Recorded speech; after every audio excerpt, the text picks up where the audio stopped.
take us through this presentation from the Kenya Prison Service, building on the foundation that was laid by my brother, and I would not want to repeat part of the issues that he was able to put there for this my presentation.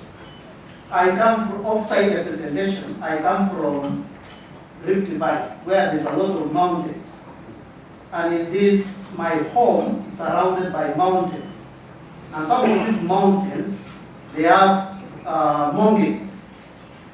And some of the monkeys there. So when a child is born at home, my mother told us that he had gone to the mountain to collect a baby monkey. And we all believe this narrative until even standard 6, that this is true, that children come from the mountain and from the monkeys. But then recently, my kindergarten daughter cannot believe such narratives because the technology, they know what exactly happened. I'm a clinical officer by profession and specialized in pediatrics and child health, but currently deployed to support TB HIV programming in the AIDS control unit as the clinical coordinator. We are currently having various other clinical coordinators across the regions. We are having 8 clinical coordinators, and I support as the national clinical coordinator. So at the Prisons Headquarters AIDS Control Unit, we coordinate various programs, and part of it is TB, HIV, and also issues of drugs and substance abuse.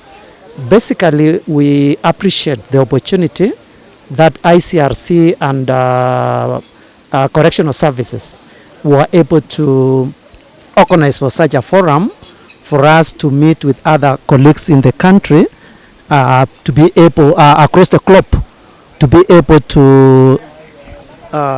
able to share best practices, and we were able to learn a lot. First and foremost, one thing that was so inspiring is that we've also gone ahead in most of the other things. You can be able to appreciate that most of the other countries do not have their own elder care providers. In prison, we are having more than 500 elder care providers who are uniformed. The other systems even do not have an elder care system in place, other prisons across Africa. And for us to have a directorate that is specifically addressing LD issues in prison is a significant milestone, something that is worth celebrating. And so one thing that I'm coming out chest high and appreciating the government of Kenya and the Kenya Prison Service is that we are having a very strong system is in place. We've also came to learn a lot. We've learned a lot across what people are doing. Something that came out of this conference, the first African conference on correction, is the use of technology. We cannot avoid technology. If we avoid technology, we'll not go far. So we've also been able to share our best practices. I had an opportunity to share 3. One on the lessons we learned from COVID-19.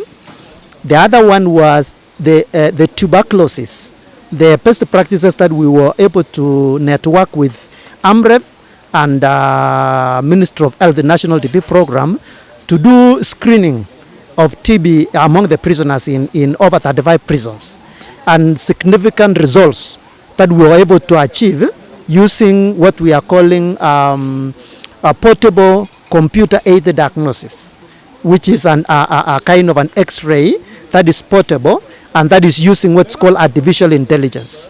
That was what we were able to share, and significant results, very, very massive results. The other thing that could also give us up to 150% case identification if we were not able to use that particular system. The other thing that I was also able to share was the WhatsApp.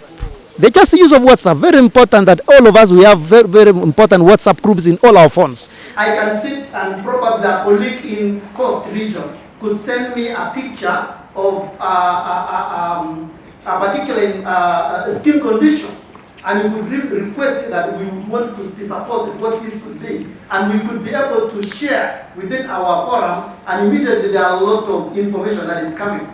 So basically, telemedicine also decreases the travel expenses and also the expenses in medical use. It lowers the medical costs, saves time, and it has made it easy for common person consultations. And so again, we have the WhatsApp, we have the well show, we have other mechanisms. But basically, this is just a very simple component of WhatsApp. But then there is this one very important WhatsApp group for Nairobi region. Nairobi region has about 100 facilities that is providing TB HIV services. So every Friday, these facilities share their report.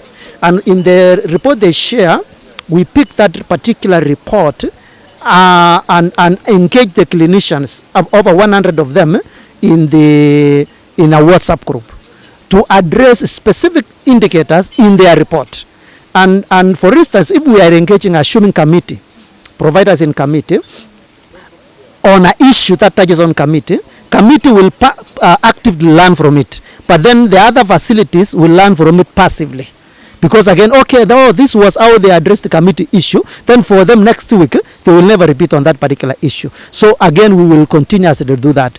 The other thing is also the use of EMR, electronic medical recording, which we have gone paperless in all our prisons, all our 59 facilities in prison. We have computers, we have internet. So in TB HIV services, we have gone paperless. Something which we must appreciate Kenya prisons is open door policy. We came from a background of open door policy. So we do not have a problem engaging partners. Provided they have partners who are like-minded partners who will support us to achieve our mandate.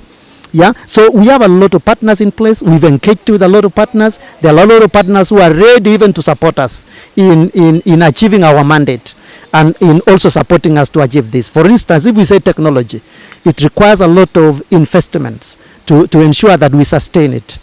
Training of healthcare providers. So we've come across a lot of other partners who are ready to come on board to support us to achieve our mandate. Yes, so stakeholder engagement is very important. That's something that I've noted. The other thing that I've noted is then that until you share with other people, you may not realize that you have gone far. Yeah. So when I realize with other people that, okay, then we are superpower, we have gone far.